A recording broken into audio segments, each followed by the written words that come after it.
Inuusig ng kanyang konsensya kaya't lumitaw at nagpakilala na ang ina na nagtapon sa sariling anak sa bayan ng Makilala, North Cotabato. Ito ay isang estudyante at nangungupahan lamang malapit sa lugar kung saan ito itinapon ang bagong silang na anak. Para sa kaligtasan, sadyang tinago ang pagkakakilanlan ng babae na isinailalim na sa masusing investigasyon para sa kanyang mga pananagutan.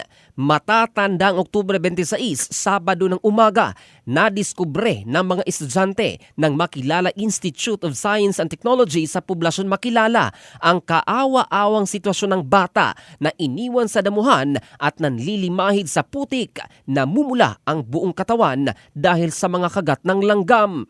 Agad itong dinala sa Rural Health Unit Makilala na pinangalan ng Baby Joshua. Sa kabila ng sinapit, nananatiling malusog ang baby na inulan ng mga tulong mula sa mga taong nagmagandang loob kung saan sinagot ng mga ito ang pangangailangan mula sa gatas, diaper at breast milk.